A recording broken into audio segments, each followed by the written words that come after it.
Michelle, it's so good to have you on this podcast. I am so stoked to hear about everything that you do, your background, how you got started, and really providing a ton of value for our audience. Welcome. Thank you so much. I'm excited to be here. I'm just so excited to be working with you and to be talking about something that I'm passionate about and hopefully sharing some things that are going to be helpful to your listeners.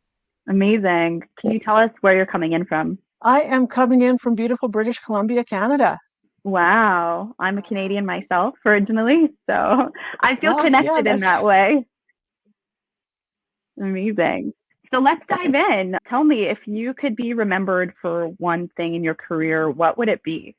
well, for me, I would love to be remembered as a person with integrity, someone who is really purpose driven around helping people create freedom to have a great business and live a great life, and someone who's had a really positive impact in the world.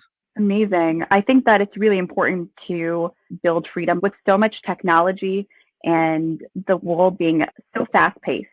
And it's a rat race oftentimes in business, and just how quickly things are changing in terms of technology and the market and the world. So it's wonderful that you help others create more freedom in their lives and businesses. Thanks. When did you decide to begin your career? Can you tell us a specific moment? Was there a turning point that inspired you? Primarily for me, I come from a technology background. And so I had been working in technology for about 12 years back in the day. It was super demanding. There's a lot of travel. I loved my work. I was broiled and working crazy, and I loved what I was doing, but so much of my life was business and work focused. And so I had achieved a great deal of success in my career. I took a 15-month sabbatical type of thing after burning out, just crash and burn. And I'm a type A. I call myself now a recovering type A, recovering perfectionist and people pleaser. I took that time in my life to think there's got to be more to life than just working like mad. So that really, for me, started a journey to looking for ways to actually put what I had learned into really great use, because part of my work was also being a mentor and a coach and training and different things like that, and sales and account management and things like that. So was looking for ways that I could put all of my skills to use in a way that would really support the lifestyle that I wanted to live and have a big impact for people to help them avoid what happened to me. Really, at the end of the day, how can I use what I learned about my experience to help other people? So that's when I started coaching. I did a lot of corporate coaching and personal coaching at that point in time.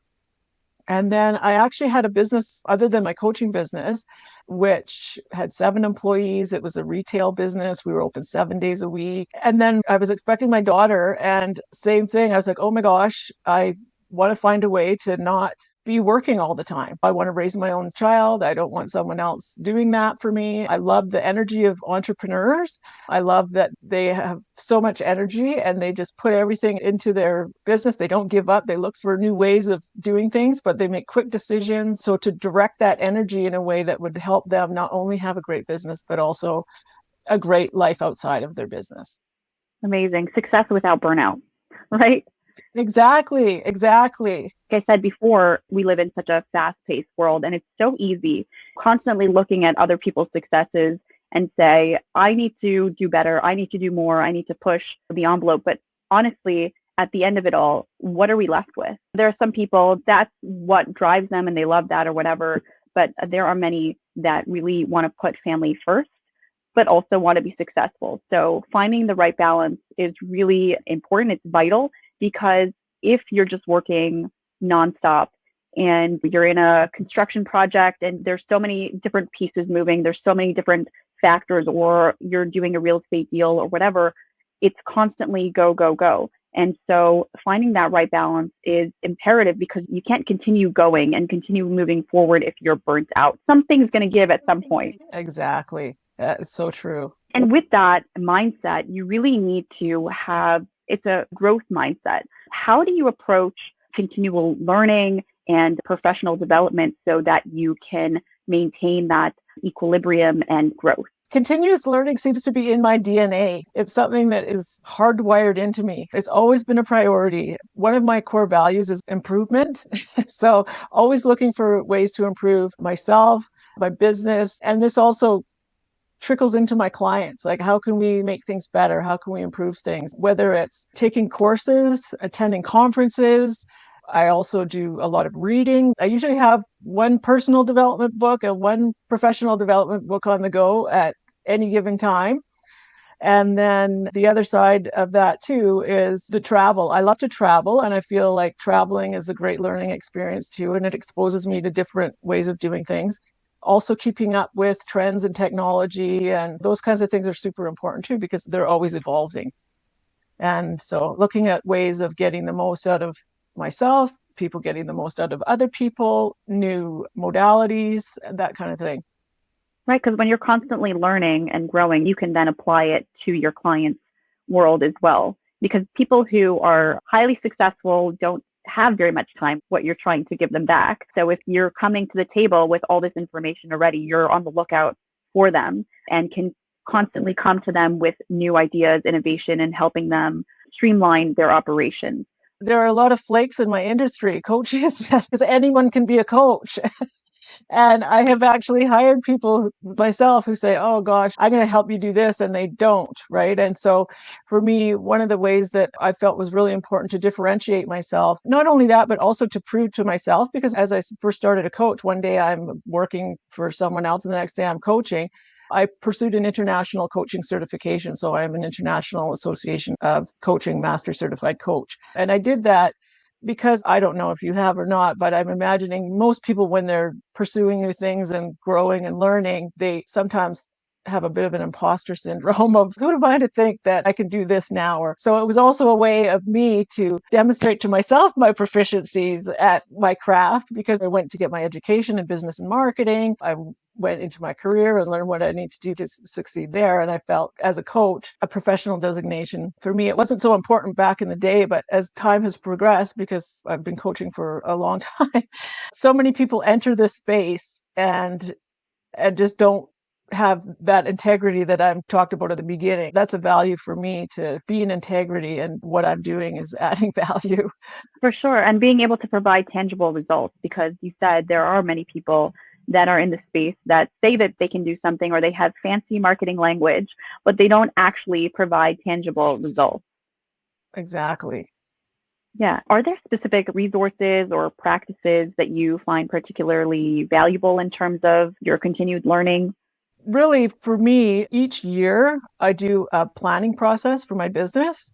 So I like to take a three-pronged approach to planning, just actually a lot like what I do when I work with business owners and founders and even teams within businesses. It's like I look at, so how do I want my business to evolve this year?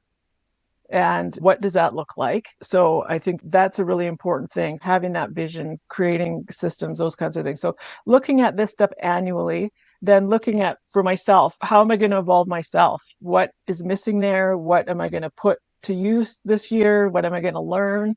And then with the team. So who's on my team? Do I need new players? Do I need different players? So to me, that whole process really, and running through that, is super valuable. And then revisiting that on a regular basis, I really find that that helps me to stay current and up to date on what's new and different. And then also to evolve and grow, not only my business, but myself and my team, because if they're all so interdependent. Would you say that's a self-reflection process or a business reflection process?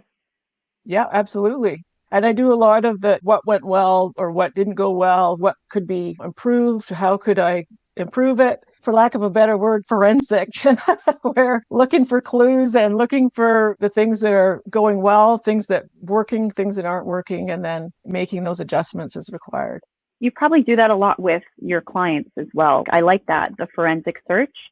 Can you tell me a little bit more about that approach? What's your philosophy when working with teams or clients to help them create efficiency in their businesses, increase productivity, and really maximize the systems within their business? Well, one of the things that I think is critically important is systemization. So creating some standard operating procedures. One of the things I find a lot of times when I'm working with clients is that everything gets done and everyone knows how to do what needs to get done, but they don't stop and really back it up to identify the steps in the process. Because it's second nature to them and they don't really give it much thought, the business and the transference of information and knowledge can be really complicated and difficult because they haven't really put the thought into, okay, what are the steps in this process? And could we make it more efficient? And is this the best way to do this? So that's one piece that I think is really, really important and that is often missing in businesses. And I use the example of my daughter because she has just been in the process of getting her driver's license. And I have been driving for a really, really long time.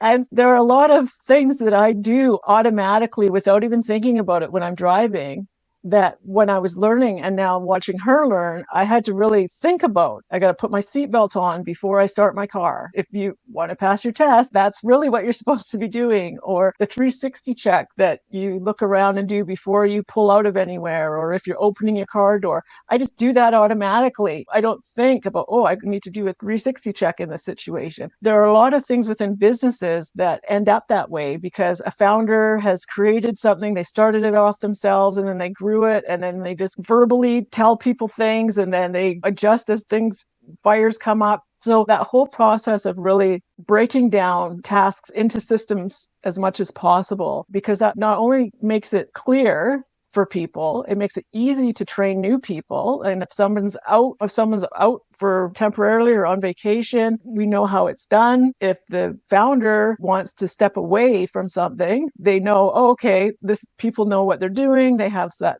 peace of mind. They have that confidence that, okay, people know how to do this stuff. And also really involving the team in the process of creating these procedures so that the people who are doing the jobs can be part of the process of actually creating those procedures, because a lot of times they can identify those efficiencies and say, God, I don't know why we're doing this way, because it seems it would be a lot better to do it that way, right? Because the people who are actually doing that work day to day are really important to include in that process. And a lot of times the procedures come from top down when really it needs to come from within to do that as well. And then revisiting those because things change, as you talked about earlier, and things are always changing and evolving.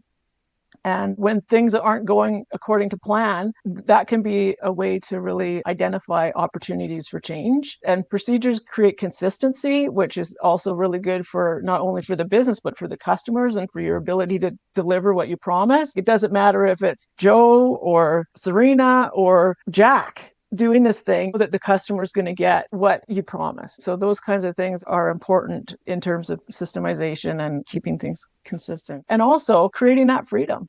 People who are boots on the ground and see the day to day, they're able to really give the feedback. A CEO is the sum. I believe we spoke about this last time, that the CEO we are the sum of the people that are around us. If we can delegate to those people, and people maybe perhaps that are on a higher level or who have skills that we don't, they can really give us the feedback that we need in order to operate at a better level because they're seeing it day to day. And if they are happy, they're staying for longer. And the training is also less costly to implement, less mistakes, etc. So I think that it's efficiency and also cost saving to have all of these systems in place. I believe this is part of your formula. Can you talk a little bit about your formula? Because we spoke about the individual, right? The forensics of the individual. We spoke about the forensics and the systemization of the team. And there's a third component. Can you talk to us a little bit about your formula?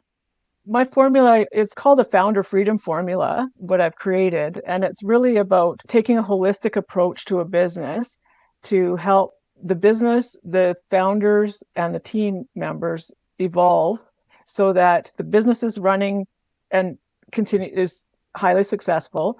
The people are engaged in the things that they love to do and are strong at and that bring the most value, and that the founders and the managers and leaders within that business are evolving as people and individuals to grow and meet the demands of the business now and into the future. So really, at the end of the day, part of that also is allowing people to step up as leaders in the organization and within the business, right? So if you're in real estate or you're construction or you're managing a project, you're going to eventually have people on your team, and you probably already do. And maybe you haven't really identified all of the needs that you have for that business and identify where the gaps are. Maybe some of the people that you have don't have the skill sets you need. Sometimes you can grow those skill sets within. Sometimes you have to bring them from outside. A lot of times what I find is that when it comes to that whole team process is it can be ad hoc when they're bringing people in. Oh, I need someone and I need them now. When you start to build out and be proactive about how you see your business evolving in the future and identifying where those needs are going to be in the future, then you can start being a lot more conscious about who you bring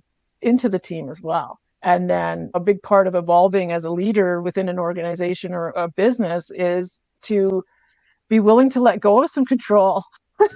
I'm a founder too. It's not an easy thing to do, to let go of control or even take the time to do some of these working on your business instead of in your business. Oh my gosh, because we're so busy running around. But the time we invest in activities like this as founders and leaders it's going to pay back in spades. In dividends, yes, because especially as we want to scale, you have all these systems then in place, and you have these leaders able to step into the role that they need in order to help grow the team. And as you step back and you can bring more people on to really scale, that really helps it go quicker and smoother without all the bumps. Of course, there are bumps, but it's less so that way. Yeah, you want to smooth it out as much as possible by being proactive and planning ahead. Yeah, absolutely. So, how do you build positive relationships within teams? Any strategies that you use to address their needs and concerns? The things that I like to do are to really help people know one another and identify the unique value that they bring to the team. So really appreciating founders a lot of times look at them having to know how to do everything. And then the people in the team also look at, I have to know how to do everything. And they are concerned about asking questions or not knowing how to do something. So I think that really at the end of the day, creating that appreciation for the unique value that each individual brings to the table. Collectively, like we talked about, you're the sum of your parts. I'm a sports person. I've played sports all my life. So when I think about soccer was one of my main sports, and I think about a team of soccer, you wouldn't build a team with a bunch of goalies. You wouldn't build a team with only forwards. Right? You got to find people with different skill sets, right? People who can run fast, people who have lots of stamina, people who are the quarterback, the midfielder, they're the quarterback of the soccer field. So you need strong players in every position to win, right? Everything I do in life, I play to win. I don't always win, but if I play to win, then I approach things differently. If I'm like, yeah, I'm going to win this, I'm going to do my best to give myself the best chance to win. That really is how I think it's really important to build a team and build those relationships and that appreciation and that understanding and that culture of making mistakes is a good thing. So I think that when we start to talk about that culturally within a business, it's like mistakes are learning opportunities. If you're not making mistakes, you're not learning and growing. And of course, if we're on a construction stage, we want to make sure we're taking care of safety, all those things. Those aren't the mistakes I'm talking about, right? But at the end of the day, if a mistake happens, then there is something to learn there. And really, at the end of the day, I think that's really important. And also encouraging that open and honest communication where communicating not only the good news, but also the tough news, right? How do you deliver and receive that? Because the only way to get better is to be open to feedback, and sometimes it's constructive criticism. And how do we deliver that? How do we receive that? We know, and when we have that understanding of the greater good, and it's all about improvement, not about judgment and failure, I think that that's really important. And then at the end of the day, when we have people focusing on their strengths, identifying the ways that they want to grow within an organization, giving them those opportunities to take those steps to grow. And then that comes into the future planning as well, right? When we talk about succession planning, or we talk about attrition, or someone goes on leave, whatever happens, we have people lined up and set up, and they're also engaged. And circling back to what you had mentioned earlier in terms of keeping people within my organization, it's like enormously more expensive to hire and train somebody new than it is to keep somebody in your organization. and keep them engaged in the long run. And employee engagement is one of the biggest challenges that businesses face. And especially in this current market, it's even hard to find people, let alone good people that you want to keep and who want to stay. So hanging on to those people, making sure they're engaged in ways that's meaningful to them and to your business, look to the future. And those are all things that when we start to treat our people like we care about them, follow through on that, because a lot of people have lip service to that thing, right? Our people are our most important thing. Well, if that's the case, then we really need to communicate and engage and create that atmosphere and that team mentality where they're part of something bigger. Yes, don't just tell them, show them. And we literally do that through design as well and how we set up a space, because you can feel when somebody cares about you. And there's so many different aspects and so many different ways that you can show that. I love, it's so golden, the analogy of the soccer team, because it's literally that. There's different players who do different things, and not everybody is going to be great at everything. Can they do everything? Maybe. But is that what's going to be best? Or are they going to be the most efficient at that? And I also really appreciate the idea of speaking with them and finding out what they appreciate most, what they want the most, so that they can be taken into consideration in the future. Yeah, that to me is a really important piece. A lot of times I think we assume things about people without asking, right? Or we look at what we need as opposed to what they want. And I think that having that two-way conversation is so important. Absolutely. So, how do you collaborate with clients to really understand what their goals are, incorporated into your prescribed solutions? Whenever I start work with a client, I start out with like a 90-minute strategy session. And the sole purpose of that session is to accomplish that, is to really understand their business. I also want to understand their team, how their organizational structure, the nature of their work and their business, and then also as much as possible the people in their business. Who do you have on your team? What are people doing? And then making sure that everybody is deployed in the best way possible for the business and for them. And then the other side of it, which I think is super important, is this whole idea of vision and values. What's the vision for the business? What's your big idea for your business? And also, what are the core values and how are they showing up in the business? And so sometimes, often, especially when I'm working with my core customer set, they haven't done a lot of work around vision and values. And so this really is the foundation for creating whatever success they want in their business and with their people. So it's a foundational piece of work that I also can help them do. I work a lot on this stuff early days so that we really get a solid feel for how they want to operate. How do they want to be out in the world and with their people and with themselves? And so that process, as much as possible, if they haven't done it already, I will encourage them to include their team in this process as well, so that the team actually is on board with the vision and values. And that they feel a part of it too, right? Because you have to start with the goal in mind, with the end in mind. Exactly. So if they have it in place already, we will revisit it, because sometimes they don't communicate it out to their people. It's a plaque on the wall, or it's a thing in their handbook, or it's something on their website. It's, okay, how are we living this every day? You can also find ways to get people on board after the fact. And then even through the hiring process, say, okay, this is what we're all about, right? How are we communicating this out into our workforce and to our customers, so that everybody's on board and inspired and moving towards what is most important? 100%. And then integrating it into the culture on a day-to-day basis. That's so cool. In managing projects, what approach do you take to ensure proper communication, collaboration among team members?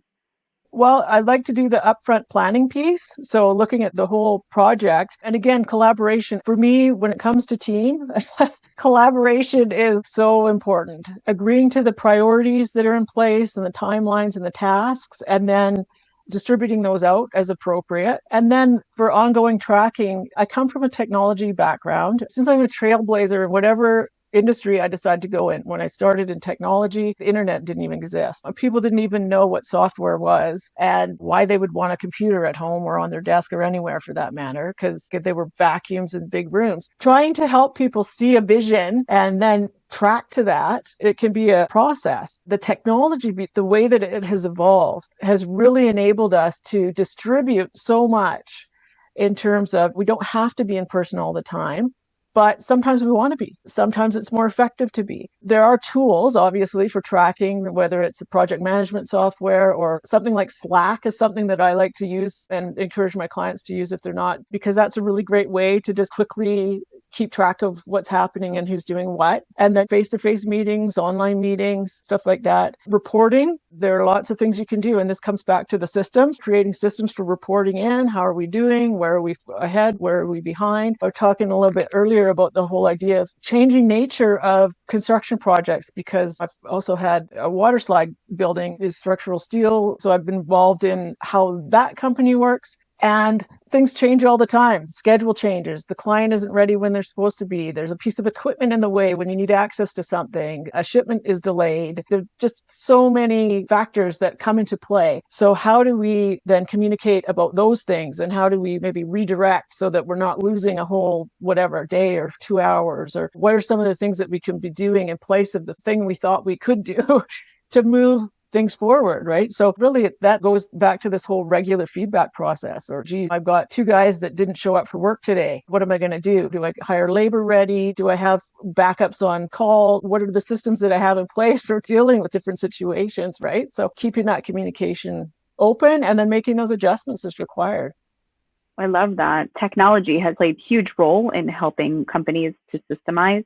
I think it's essential. It's not anymore something that is a maybe, but I think that it's integral to the success and scalability of any organization. And especially when it comes to collaboration and making sure that everybody's communicating, everybody's on the same page. We have RFIs, requests for information. It can be documented and have somebody, the contractor on site, take a picture and send out to the designer or whatever. I need more information on this. How do we approach this or whatever? That technology really allows for the collaboration and the ability to get things done quicker, as well as the systems, as you mentioned, that are already in place to bring people on. How are we communicating with them when we need to replace somebody that hasn't come to the job site and we have people ready to go? And with that, what are some common challenges that you face in the process? How do you overcome them? Well, I think one of the biggest things is a resistance for founders or managers relinquishing control.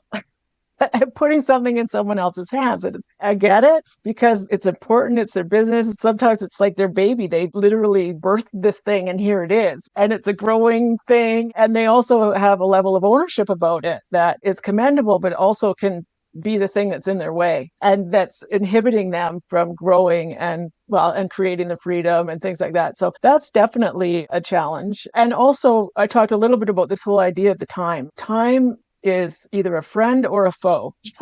And most people are so busy, they don't stop or they won't stop. But the question then becomes, what are you doing instead of focusing on working on your business instead of in it? What are you doing in your business that you could delegate or outsource to create more time to work on these things that are important that will then save you time, save you money, create efficiencies, create ease, create seamless onboarding, just things like that. And I hear it all the time.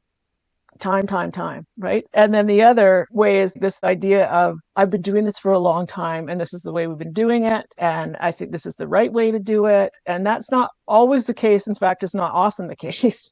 Is that just because I've been doing something for some way for a long time doesn't mean that I should continue doing it that way. I think that's in terms of the process and the challenges that I face. Those are some of the main ones for sure. And then even developing the people skills, the emotional intelligence skills to operate in the world today and still get the best out of people. At the end of the day, you want people to feel they're valued, that they're on purpose, they like what they're doing, they're contributing to something bigger. And how do you get people to care about your business as much as you do?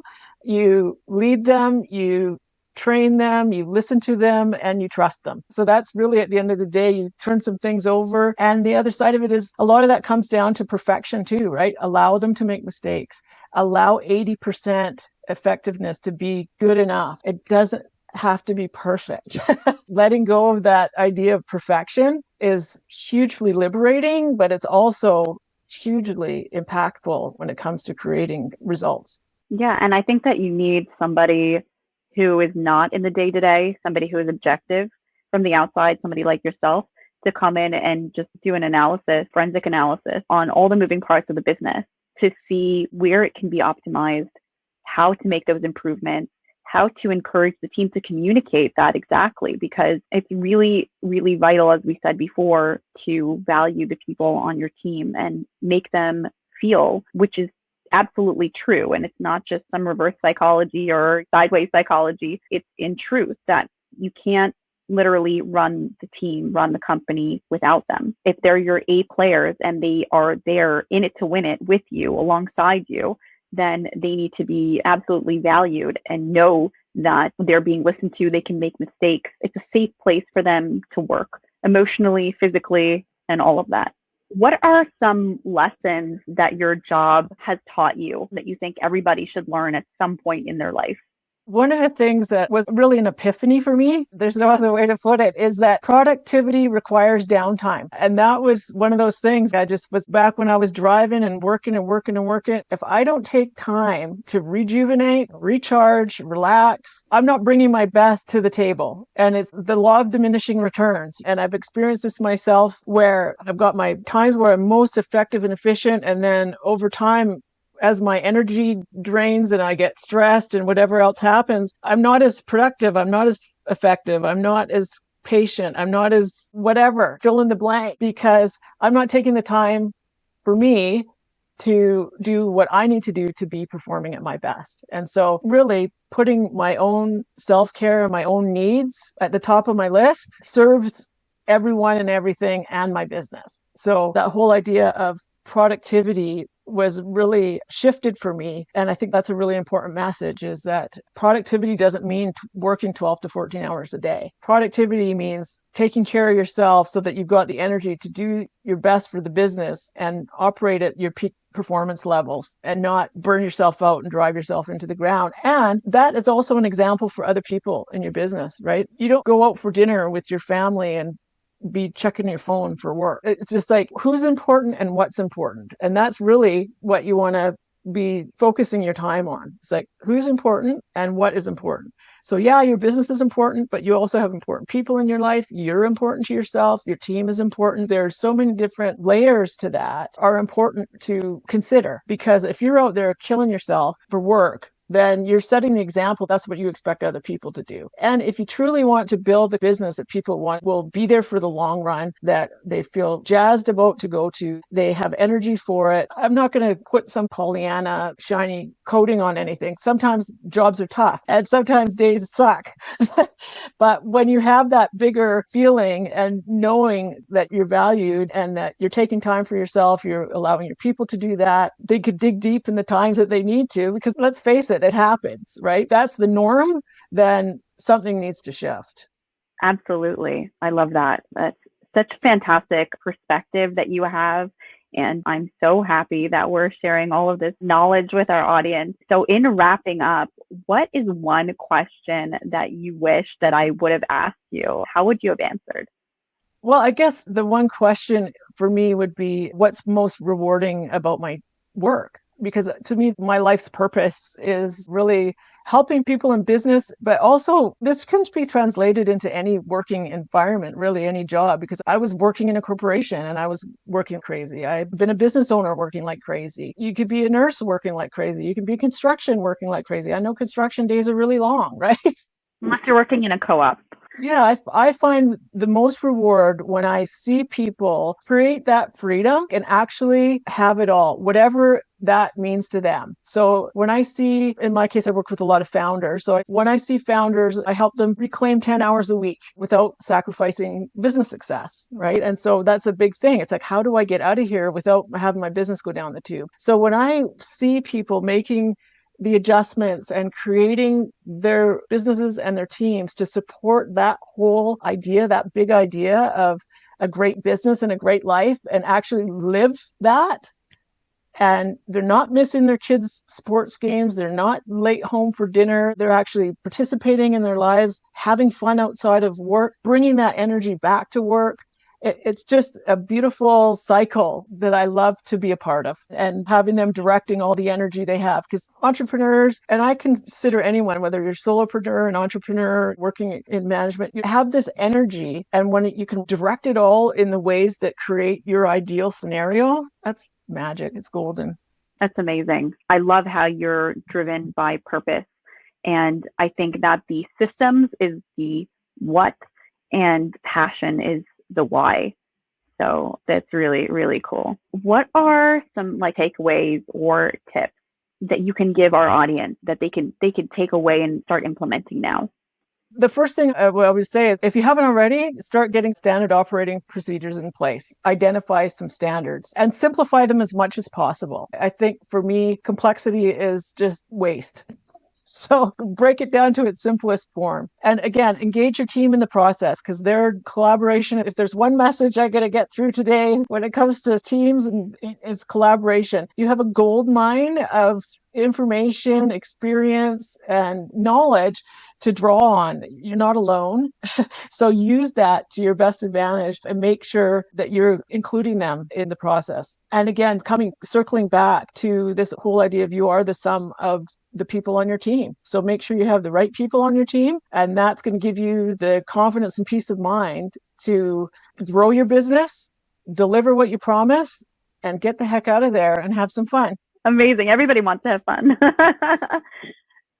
That's fantastic. Thank you so much for joining. This was a blast. Where can my audience find you?